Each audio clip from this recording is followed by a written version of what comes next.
দর্শক, খালেদা জিয়ার মৃত্যুতে শোক জানিয়েছেন চীন, পাকিস্তান, নেদারল্যান্ডস সহ বিভিন্ন দেশের রাষ্ট্রদূতরা। এ বিষয়ে জানাতে সরাসরি যুক্ত হচ্ছেন আমাদের সহকর্মী হাসান আল মাহমুদ। হাসান, এখন পর্যন্ত কোন কোন দেশের রাষ্ট্রদূত ও কূটনীতিকরা শোক জানিয়েছেন, বিস্তারিত আমাদেরকে জানাবেন।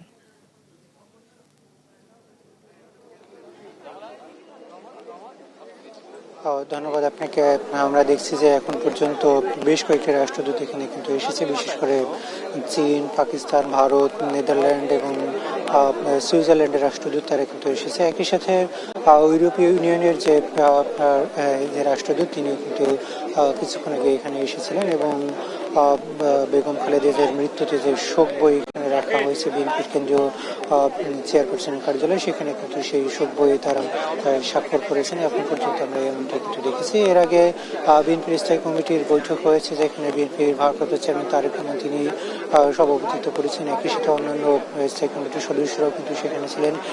সেই স্থায়ী কমিটির সদস্যদের বৈঠক থেকে কিন্তু সিদ্ধান্ত হয়েছে যে আগামীকালকে ঠিক বা জোহর অর্থাৎ 2টার দিকে সংসদ ভবনের দক্ষিণ প্লাজার যে দুটি মাঠ রয়েছে, একই সাথে মানিক মিয়া এভিনিউয়ে পুরো রোডে কিন্তু বেগম খালেদা জিয়ার জানাজা অনুষ্ঠিত হবে এবং সেখানে দেশের বিভিন্ন প্রান্ত থেকে আসা সাধারণ মানুষ, বিএনপি নেতাকর্মী তারা কিন্তু অংশ নেবেন বলে এখন পর্যন্ত নিশ্চিত করা হয়েছে এবং পরবর্তীতে তাকে তার স্বামী এবং সাবেক রাষ্ট্রপতি জিয়াউর রহমানের যে সমাধিস্থল সেখানে কিন্তু তাকে সমাহিত করা হবে বলে এখন পর্যন্ত বিএনপির পক্ষ থেকে নিশ্চিত করা হয়েছে। তবে কিছুক্ষণ আগে কথা বলছিলেন বিএনপির মহাসচিব মির্জা ফখরুল ইসলাম আলমগীর, তিনি কিন্তু পুরো বিষয়টি নিশ্চিত করেছেন। এখন আমরা দেখতে পাচ্ছি যে বিএনপির বিভিন্ন স্তরের সাধারণ নেতাকর্মীরা যেমন আসছেন, তেমনই কিন্তু বিভিন্ন দেশের রাষ্ট্রদূতরাও তারা কিন্তু আসছেন এবং শোক বইয়ে স্বাক্ষর করছেন। বিএনপির চেয়ারপারসনের এই চলে যাওয়া সেটা কিন্তু অপূরণীয় ক্ষতি। একদিক দিয়ে বাংলাদেশের জন্য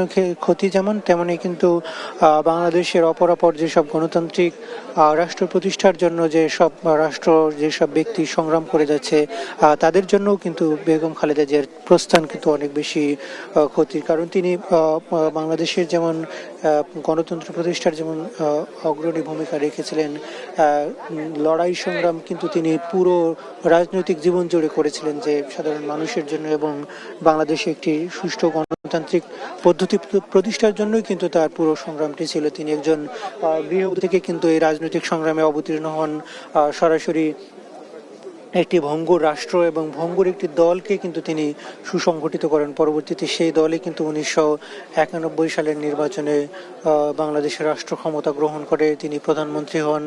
একই সাথে তিনি কিন্তু বাংলাদেশের প্রথম নারী প্রধানমন্ত্রী এবং বিশ্বের মুসলিম দেশগুলোর মধ্যে তিনি কিন্তু দ্বিতীয় প্রধানমন্ত্রী হিসেবে দায়িত্ব গ্রহণ করেন। এবং যদি আরেকটু পিছন দিক থেকে দেখলে বাংলাদেশের যে রাজনীতি, সেই রাজনীতি কিন্তু তিনি প্রথম যিনি প্রধানমন্ত্রী হিসাবে নির্বাচিত হয়েছিলেন এবং এর আগের যেসব নির্বাচনে প্রধানমন্ত্রী হিসেবে যারাই শপথ গ্রহণ করেছেন সেগুলোতে কিন্তু নানা ধরনের বিতর্ক ছিল, নানা ধরনের আসলে কন্ট্রোভার্সিয়াল কারণে কিন্তু সেসব বিতর্কিত নির্বাচনের পরে তিনি কিন্তু সবচেয়ে বেশি এবং সবচেয়ে সুষ্ঠু গ্রহণযোগ্য নির্বাচনের মধ্য দিয়ে কিন্তু তিনি রাষ্ট্র ক্ষমতায় অবতীর্ণ হন। সেটি কিন্তু অনন্য একটি নজির এবং পরবর্তীতে আমরা দেখেছি তিনি তার যে ত্যাগ সেটি কিন্তু গণতন্ত্রের জন্য ত্যাগ ছিল এবং তিনি 1996 সালে যে নির্বাচন হয়েছিল সেখানে অন্যান্য রাজনৈতিক দলগুলো সেই নির্বাচন নিয়ে আপত্তি জানালে তিনি কিন্তু সেখান থেকে সরে আসেন এবং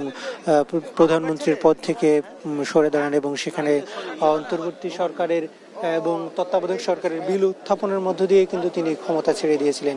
এই যে তার ত্যাগ সেটি কিন্তু আসলে বাংলাদেশের রাজনীতিতে অনেক বেশি পরিচিত হয়ে থাকবে। যারা ক্ষমতা গ্রহণ একবার করেছে তারা কিন্তু ক্ষমতা ছাড়তে চাননি, কিন্তু একমাত্র বেগম জিয়া যিনি স্বেচ্ছায় ক্ষমতা ছেড়ে দিয়ে তত্ত্বাবধায়ক সরকারের হাতে ক্ষমতা ছেড়ে দিয়েছিলেন এবং পরবর্তীতে কিন্তু আবারও তিনি নির্বাচিত হয়ে জনতার কাতার থেকে নির্বাচিত হয়েছিলেন এবং বাংলাদেশের মানুষের নেতৃত্ব দিয়েছেন। সেখানে সব ধরনের আধিপত্যবাদের বিরুদ্ধে কিন্তু তার যে সংগ্রাম সেটি কিন্তু অপূরণীয় ক্ষতি হিসেবে এখন পর্যন্ত মনে হচ্ছে যে তার এই প্রস্থান বাংলাদেশের মানুষকে দীর্ঘদিন ভোগাবে। যদিও সেই নেতৃত্বের শূন্যতা পূরণ করার জন্য ইতিমধ্যে বেগম খালেদা জিয়ার পুত্র তারেক রহমান বাংলাদেশে এসেছেন এবং বাংলাদেশের বিএনপির এই মুহূর্তে হাল ধরছেন। সেই শূন্যতা পূরণ করবার জন্যই কিন্তু বাংলাদেশের মানুষের সংগ্রাম হয়তো আরো দীর্ঘদিন জারি থাকবে। তো এই ছিল আমার কাছে এখান থেকে সবশেষ পরিস্থিতি।